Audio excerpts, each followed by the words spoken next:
If you could just introduce yourself. Hi, I'm Rosemary Barrett Killeen Dircks.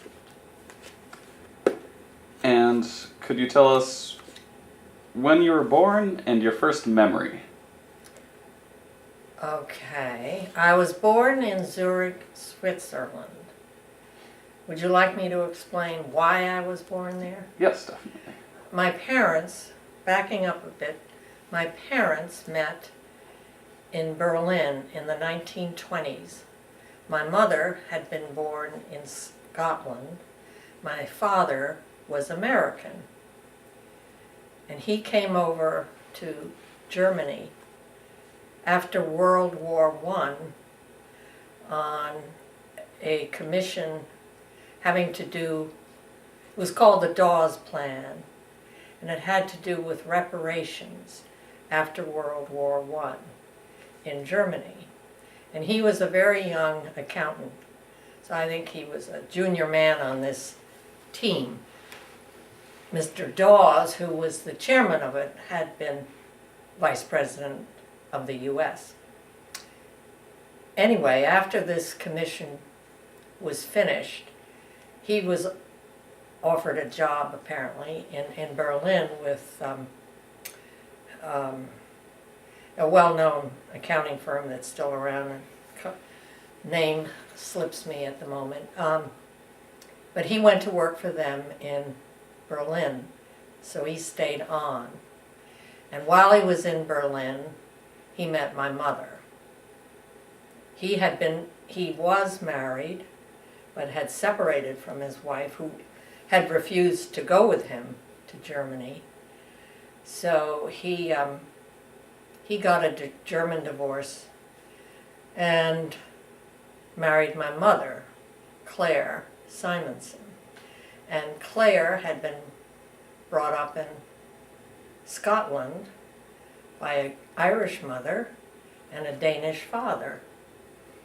And she was in Berlin working and studying music. So they were married and had my sister, Patsy, first, and my brother, Billy, while they were living in the Ruhr. And my father went to work for a huge conglomerate called Hugo Stinnes Corporation. And they were happily living in Germany as a little family with the 2 children when Hitler came into power. And by I believe, around 1934, Hugo Stinnes had had enough of that, and they moved their corporate offices to Switzerland. They had still lots of business in Germany because they were an industrial conglomerate. And but they moved their headquarters to Zurich, and that is where I was born in 1935. Do you remember much about your childhood home in Zurich? Very little, although because I was only 5 when we left eventually. We lived there from 1935 to 1940. And so why did you leave Zurich? well, in spring of 1940, my father was over here in the States on business when things really heated up in Europe, and Germany invaded Paris, and my father started to panic and sent Mother a cable saying, just get the next boat out of there, come over to the States, which we did. We left in a day's notice. I packed up my little box with my teddy bear, etc., and we took a train down to Genoa and got on a ship. The U.S., it's called the Washington. It was a well-known ship. It was a very nice ship. And were the other people on the ship, were they in the same sort of... Yeah. And in fact, some dear friends of ours were on the same ship. The Blochs, who were Jewish and good friends, and Dulcie Bloch. Americans would say Bloch, but we said Bloch. And Dulcie lived for the rest of her life at the Plaza Hotel in New York, and remained a dear friend for the rest of her life. And there were other people, I don't know who else was on the ship. I just remember being seasick the whole time and being given saltines to eat. And I've never eaten a saltine since. But the ship was, other than being seasick, it was fun. And my father was so happy to see us at the pier in Hoboken, got off in Hoboken. Do you remember feeling if you were in danger on that trip, or if it was? Well, yeah, it was a dangerous time. the adults were terrified of the U-boats. U-boats, right, and of being blown up. But I was kind of. You were concentrating on being sick. Right, I wasn't. They weren't talking to me about it, Right. so I wasn't panicky at all. And so the ride was uneventful, whether it, excuse me. Anyway, my father then had to scurry around and find us a house to live in well, by the time we were there, it was certainly a week. And his boss, his name was Saunders, lived in Pelham, which is outside of New York, and he scrambled around and found some people by the name of Galpin who were spending the summer, I believe, in Nantucket or Martha's Vineyard, somewhere, the Cape, who knows, whatever. Their very nice house was empty for the summer, and they let us have it, which was very nice. And by that time, then he found another house to rent, and then we finally, a year or so later, found a house that they liked a lot. My parents liked a lot, and so they bought it. And where was that? And that was still in Pelham, Okay. on Pelham Road. And we lived there. And So that's where you would go to elementary school, or? yes, I went to elementary school. It's still there today, the same school. It hasn't been torn down and rebuilt like Walt Whitman has done twice in my lifetime. This school is still there, just as it is. The same with the high school in town. It's amazing. Do you remember your favorite subjects back in school? Anywhere from elementary to high school? No. Well, I guess history. I don't know. I wasn't a great student. Pretty average. But I guess the next dramatic thing that happened, well, my father was very patriotic, and he had been in the Navy in the World War I. And he tried to sign up again, but they didn't want him. At that age, he was approaching 50. So they said, we would like you in the OSS, not to do daring things like jumping out of planes and so forth. They wanted him, because of his knowledge of European, particularly German, industrialists and whatnot, they wanted him to see what he could scope out about their munitions and that sort of thing. So during the war, he made a couple of missions to Europe, which he did not or wasn't allowed to tell my mother about. So nobody knew that these, quote, business trips were really fact-finding for the government, for the OSS. And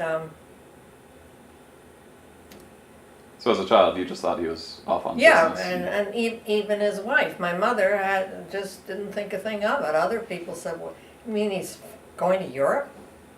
during the war? Well, yeah, he's always traveled a lot in his business, so she didn't think too much about it. She was worried. We were so happy when he got home, but and in these trips, we know he went to. We know he went to Sweden. We don't know really where he went because he never was able to tell my mother because he died during the war. And it wasn't until the day after he died that General, now I forget his name, who was head of the OSS, he then told my mother that Daddy had been serving in the OSS, but never told her anything about what the heck he really did. So, I'm not sure you actually mentioned your father's name and your mother's name. Yes, I didn't. His name was William Benjamin Barrett, and mother was Claire Simonson Barrett. Later to become Scott, years later she remarried. My father, again during the war, by this time it was 1944, and he was also, aside from his regular job, which by the way, they then moved the company from Zurich to New York City. So he had his office in New York and commuted from Pelham, and but he also, as I say, did the OSS business on the side. So his boss was Mr. Saunders, was the only person who knew he was in the OSS. And he had to be told, obviously. And but then Daddy also served as treasurer of the French War Relief, which plays a part in the story because on the night of December 7th, 1944, his father came to visit us, which was unusual. I mean, we didn't see that much of him. And so that evening, we were going to go out to dinner, which happened very, very rarely because Daddy traveled so much. He loved being home and not going out to eat. And so this particular night, because Grandpa was visiting, we were going to go out to eat. And so it was sort of a big treat for us. And so we waited for Daddy to come home. And we waited and waited and waited. Finally, my mother put something on the stove and we had something to eat. And the children went to bed. And in the middle of the night, I heard some noise downstairs. And it was the police reporting my father's body had been found on the train tracks between Pelham and New Rochelle. And to this day, we don't know what happened. One stupid theory that they tried to promote was that he had fallen asleep on the train and missed the Pelham station and jumped up and jumped off the train. Well, that was ridiculous.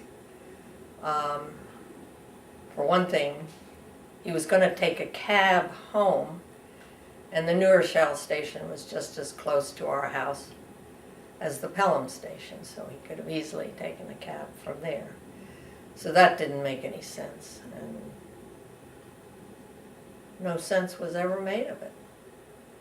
I've always felt it had something to do with the OSS, but I don't know. And then that started a 5-year lawsuit brought on by his first wife, who had divorced him, and they had had a child, and he had brought the child up financially, had taken care of the child and put him through college and so on. He was at this point in the Navy. But the wife had some legal tricks, or my mother always felt that the judge was on the take, who knows. The ex-wife certainly knew how to get smart lawyers, and mother turned to a family friend who had nothing to do with estates. And he was a maritime lawyer, so it was not a good choice. He was a nice man, but these other guys they kept the suit went on for 5 years, and the wrangling and the expense of the lawyers. Finally, they came to a settlement after 5 years, and but I think that the first wife ended up getting the bulk of the estate, which was at the time rather large. But that was by that time we were teenagers,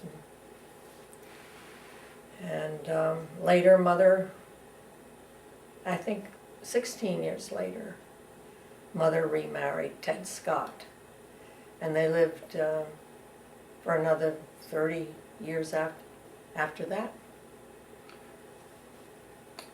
So growing up after the war in New York, what did you like to do as a teenager with your siblings and all that?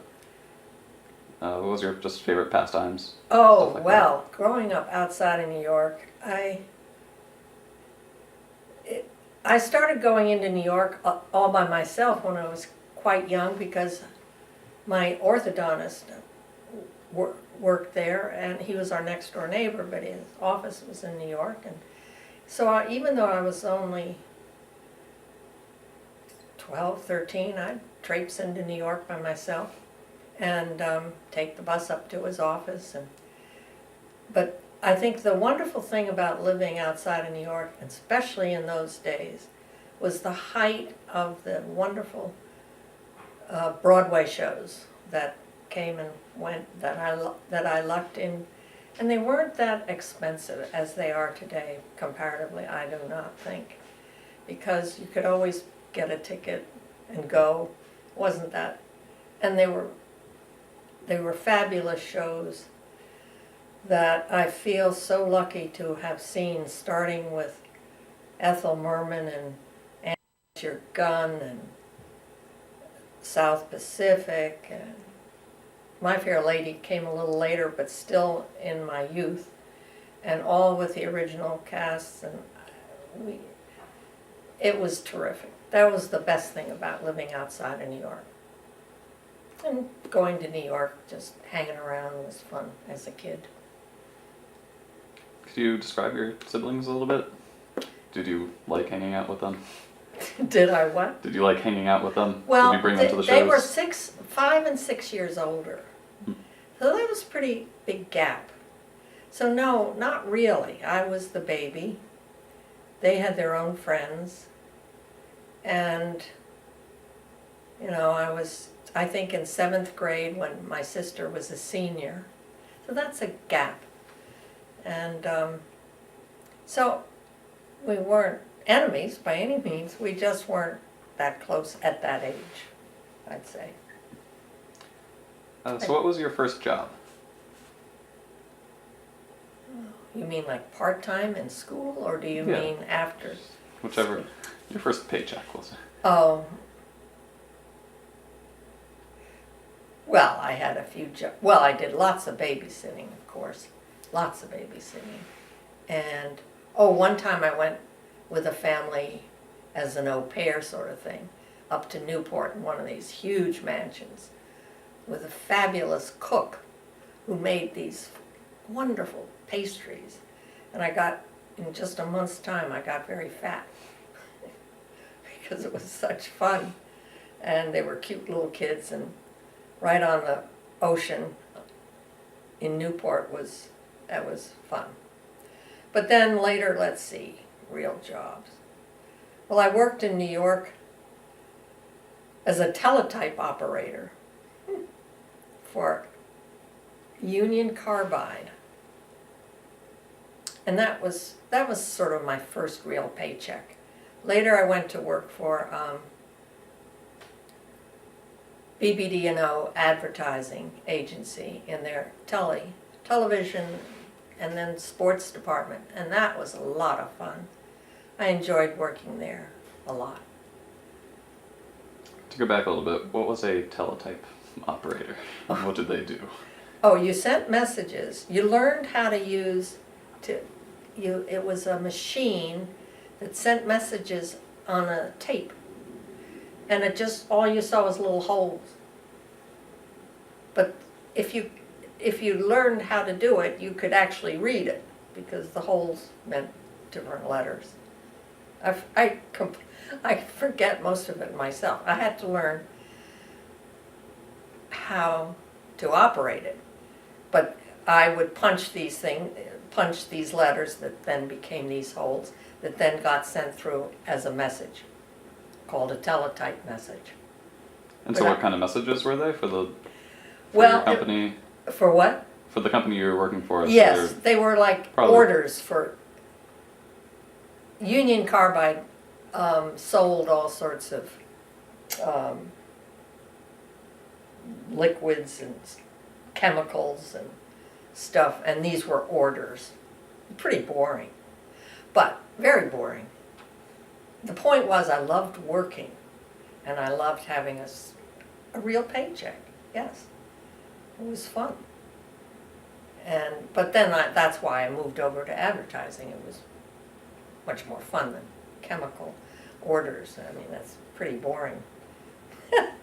Except I had that little skill, and that was fun.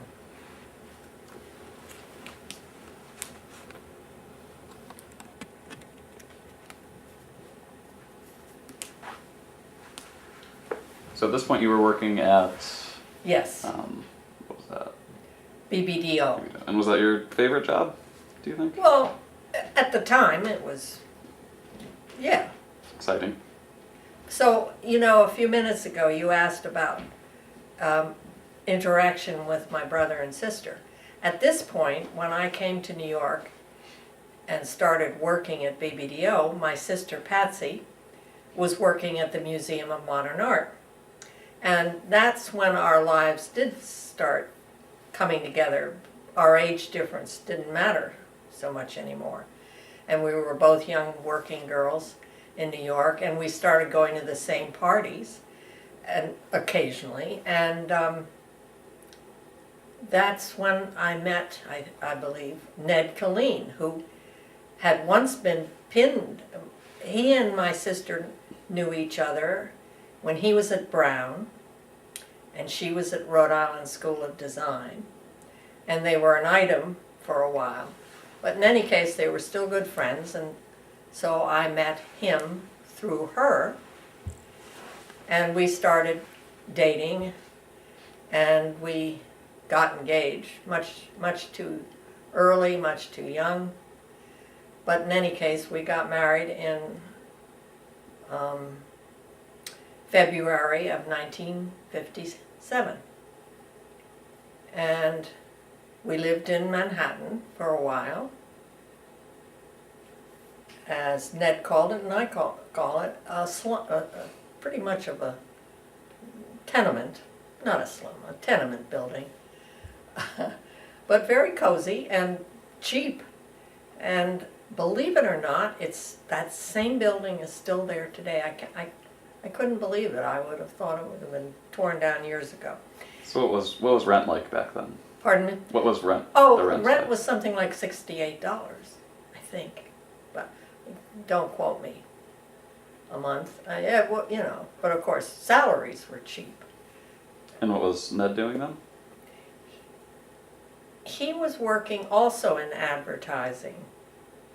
I believe at that point he was working for a company called N.W. Ayer, A-Y-E-R, which is still, I think, in existence, an advertising agency. still in existence. And by the way, of course, BBDO is where I worked is still in existence. And indeed, my daughter Elizabeth they were one of the advertising agencies in contention for her business account for the Bellagio Hotel recently. In any case, getting back to Ned, he wrote copy. He was a good copywriter. And so he worked for NWR. And so we got married in Pelham. We had a honeymoon in Nassau, in the Bahamas. And lived in New York for about a year and a half until we bought a charming house in Little Silver, New Jersey. It was an old, very, very old farmhouse and had a tree on the property that was 300 years old, oak, a magnificent tree. I recently looked up that tree and it's gone, naturally. But anyway, so we moved down to Little Silver, New Jersey, which was near his parents who lived in Rumson. And as I say, this house was extremely charming.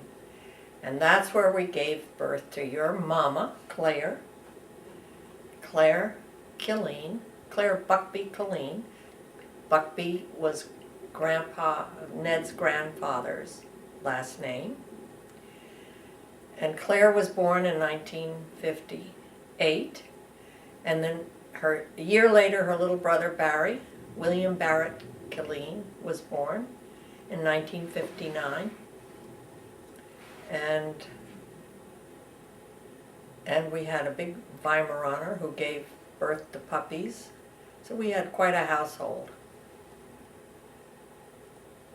And what were they like as kids? Oh, they were adorable, naturally.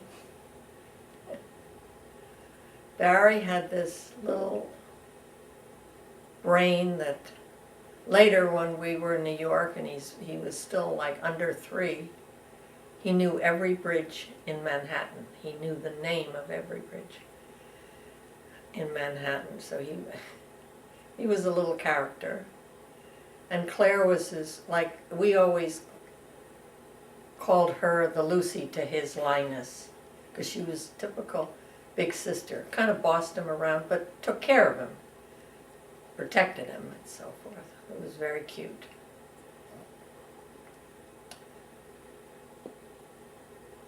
So then our marriage was not too happy, and we decided, for God knows why at this point, but to move back to New York.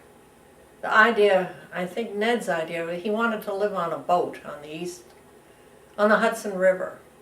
Well, thank God we never did that, but we did get an apartment on the west side, a very nice apartment. We lived there for a while, but it didn't work out. And so we got divorced in 1963.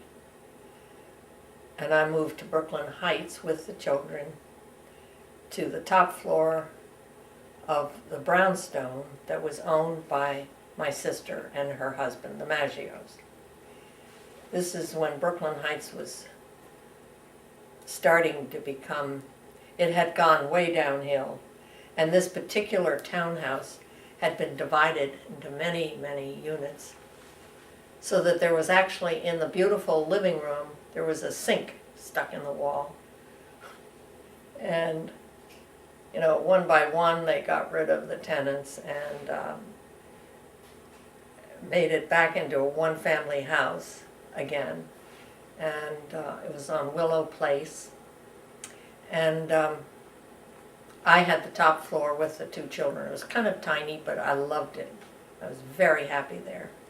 And Claire and Barry were happy there because they had their 2 cousins living downstairs that were the same ages, Peter and Tia. And the 4 of them we'd just open up the doors and it was all one house, and they'd run around the whole house and have a grand time.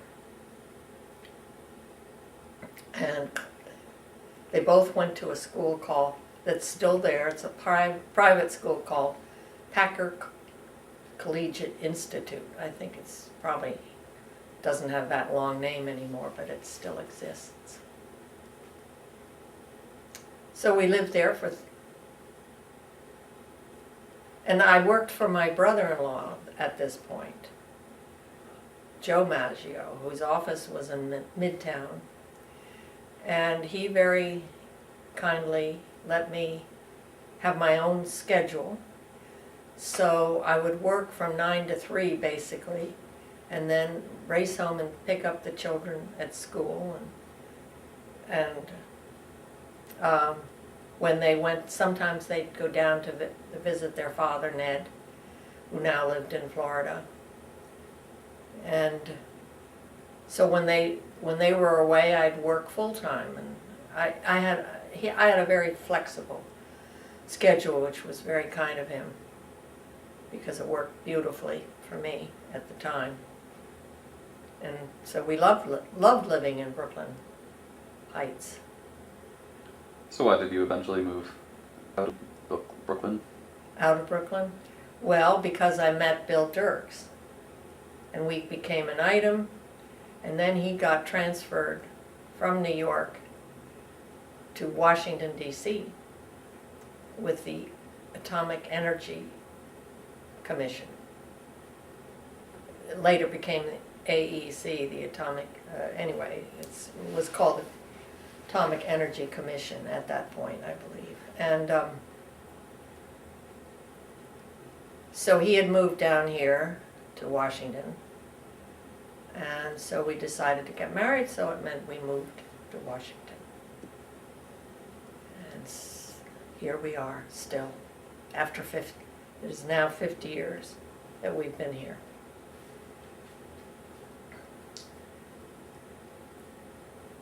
So can you tell me where you were and what you remember of the day JFK was shot? Oh, of course, everybody remembers where they were. I was working in Joe Maggio's office, as I mentioned, and I guess it was the afternoon, wasn't it? Everybody was just stunned. Going home on the subway, just everybody was just stunned. It's the only way I can describe it. And also September 11th. Oh, that was here, and both, I think the phone rang here with Elizabeth in New York.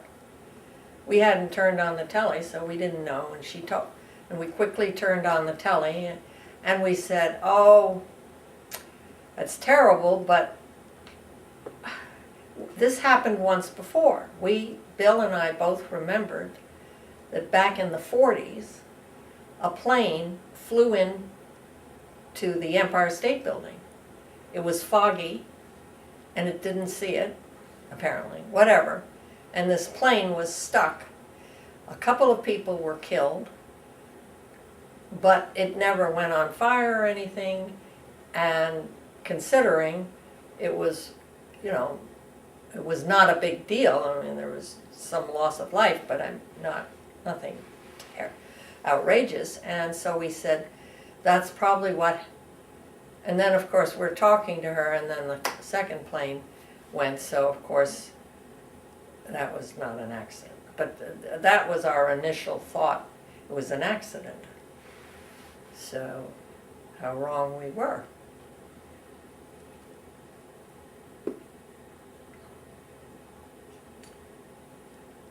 Can you tell me the oldest relative you remember meeting when you were a child? Well, I guess my grandparents. I never met my Danish grandfather. I hardly knew my father's grandmother. So I knew one grandfather But I'm not sure how old he was when he died. And my other grandmother, she was probably in her 80s, and she lived in California at the time she died. So, and she would come to visit. Both of these relatives, I certainly remember them, but we didn't see that much of them, really, growing up or any time. And how did you meet Bill Dircks? Oh, through a friend. His cousin was an old friend of mine, and she gave a party once when she was living back in Pelham. She was divorced, I was divorced. She gave a party, and this guy was there, and that's how we met.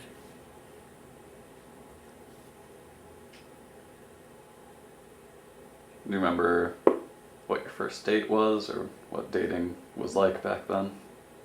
Oh yes, he took me always to nice restaurants. And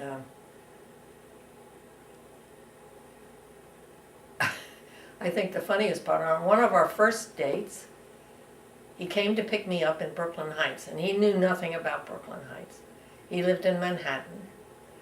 And to him, I guess it was the end of the world to be in Brooklyn Heights. But since I lived there, I knew you never tell a taxi driver where you're going before you get in. Because, well, what happened was, Bill and I get to this cab, and he tells them we're going into Manhattan. With that, the cab just took off like a bat, which you're not supposed to do, you see. He's supposed to take you wherever you want to go. But that's why I had to teach him. You tell him after you get in. Then you say, I'm going to Manhattan. So they didn't want to go to Manhattan just because... They don't like to go out of their boroughs, whatever their borough might be. And I get that, but that's the rule. You're supposed to. And who was at your wedding? Pardon? Who was at your wedding with Bill Dircks? Where was it? I'm sorry. Where was it, and who was there? Oh, it was very small, because I believed then and I believe now that second weddings should not be extravaganzas, although apparently they are with a lot of people. But so it was a very small wedding, and it was held in my sister's, in the living room of this townhouse that I mentioned earlier. Her living room was lovely, and we had it there, and it was my stepfather, Ted Scott, who was a judge, conducted the ceremony. And just a few friends, and the children, and the family, I should say. And I think last question, your favorite food. My favorite food? Your favorite food. That's an odd question. It's very odd, I know. I don't have one favorite food. I like so many things. Ducky. I can tell you my favorite drink. That'll Vodka do. martini. Alright, so could you introduce yourself?